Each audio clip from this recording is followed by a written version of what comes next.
They left him to die beneath the golden bones of Ashwood Hollow. No radio, no backup, just the cold breath of the forest and the sound of his blood soaking into the earth. Officer Reed Lawson had seen something he was never meant to, and someone made sure he'd never speak again. But the forest wasn't empty, because sometimes the past sends help in the most unexpected form.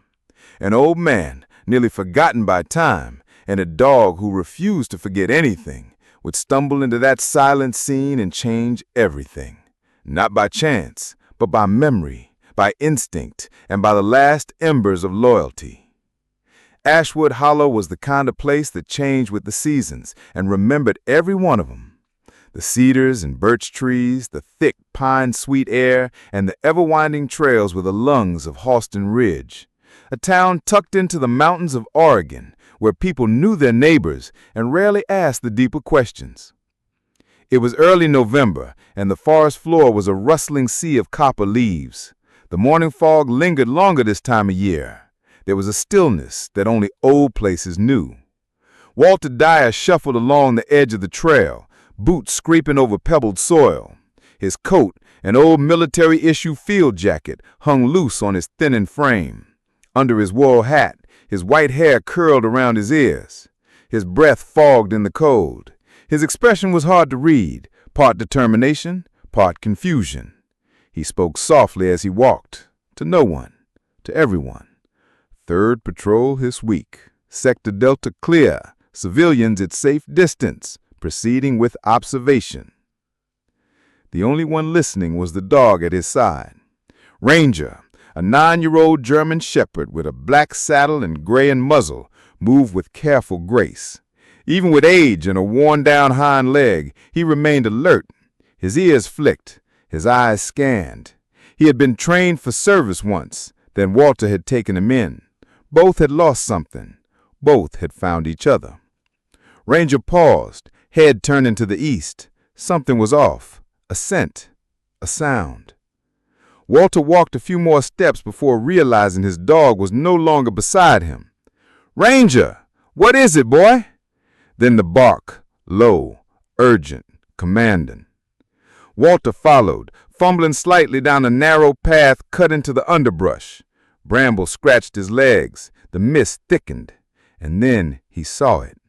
At the base of a cedar, half hidden in leaves, lay a man, a uniform, blood.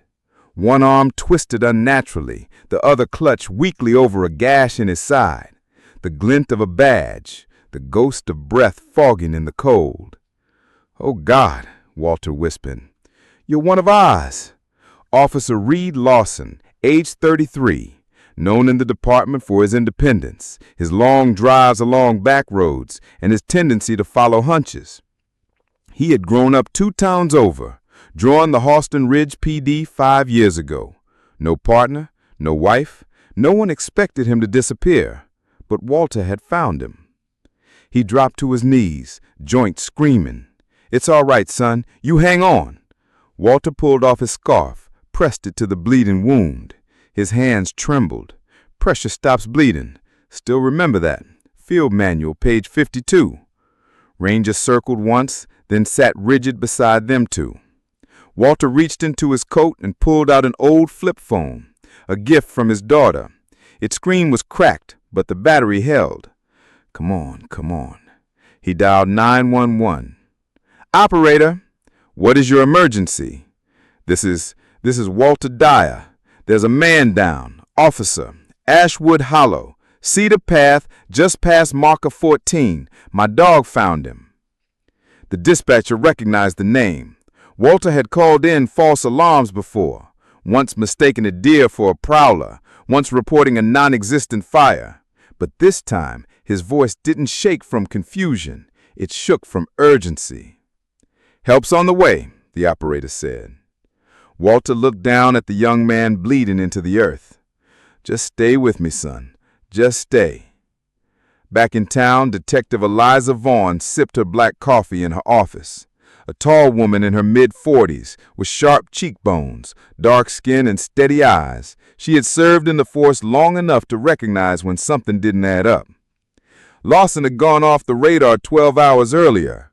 She had a sinking feeling. Now her phone buzzed. "Officer Lawson's been found," the voice on the line said. "Where?"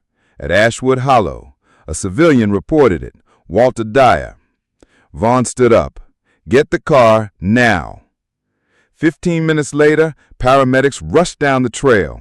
Ranger barked twice to signal them. Walter stood up slowly, back aching. They lifted Reed gently. His pulse was weak but steady. One EMT looked at Walter. "You kept him alive. You and your dog." Walter nodded, breathless. "He's one of ours. We don't leave him behind." Ranger trotted beside the stretcher all the way to the ambulance. Lawson underwent emergency surgery, internal bleeding, 2 cracked ribs, a punctured lung, but he would live. Word of the rescue spread fast. Local news ran headlines: "Veteran with dementia and dog save injured officer." Detective Vaughn visited Walter at his small cabin that evening. It was cluttered but clean, filled with medals, old photos, and yellowed maps pinned to the walls. Walter offered her tea, forgot he had already boiled water, reboiled it again 3 times. She sat across from him. "You saved my officer." "Did I? Thought maybe it was just luck." "It wasn't." Walter stared into his cup. "I forget so much these days, but I didn't forget how to stop bleeding, didn't forget how to listen to Ranger." Ranger lay between them, tail thumping once. Vaughn placed a photo on the table, an aerial shot of an old sawmill deep in the woods, faded and abandoned. Walter squinted, then quietly, "My son used to hike near there before he went missing in '92. Vaughn leaned forward. "Your son disappeared?" "No trace, just gone. They said he ran away, but I know better." She studied him. "Would you show me where he used to go?" Walter looked at Ranger, then nodded. "If my legs can make it." 2 days later, they hiked towards the abandoned sawmill. Vaughn walked beside Walter. 2 officers followed behind. Ranger led the way. He liked this trail. He said the trees whispered to him. "I thought he was just being poetic. Now I wonder." The sawmill loomed ahead like a forgotten monument, half eaten by ivy. Ranger stiffened at the door, growled once. Inside, it smelled of rust, sap, and rot. Light filtered in through broken windows.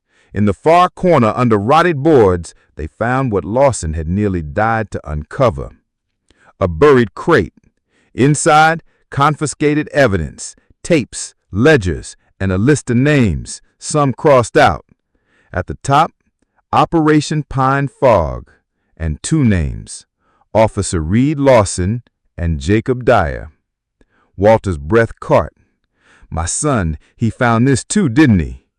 Vaughn nodded slowly, and someone made sure it stayed buried. Walter closed his eyes, Ranger pressed against his leg. The investigation blew open a 20-year-old conspiracy. Corruption, land deals, disappearances. Lawson was right. So had Jacob Dyer. Walter attended the press conference in a stiff suit that didn't quite fit. Vaughn honored him and Ranger with a departmental commendation. His hands trembled as he accepted it, but he didn't cry until he saw the photo they gave him. Jacob, younger than he remembered, standing beside a familiar dog. He found Ranger's father and trained him too. That's how he knew what to look for in his son. Walter sat on the porch that night, the metal heavy in his palm. Ranger rested at his feet. "We did good, didn't we, boy?" Ranger looked up, as if to say, "We never stopped." In the weeks that followed, Walter's memory continued to fade, some days better than others, but people in town started waving again, slowing down when he crossed the street with Ranger. Local school children wrote him letters. The police department had his number pinned to the wall under the words, "One of ours." When Walter paused to catch his breath beneath the same cedar where Lawson had nearly died, he whispered, "Still watching, Jacob, always watching." And Ranger wagged his tail. Because some bonds, some patrols, never really end. Some stories stay with you. If this one did, don't let it end here. Tap the like button. It helps us reach more hearts like yours. Subscribe to the channel for more powerful, emotional stories like this one every day. Share this video with someone who believes in loyalty, memory, and second chances. And tell us in the comments, did Ranger save just one life or two? Thanks for watching. And remember, some bonds never break.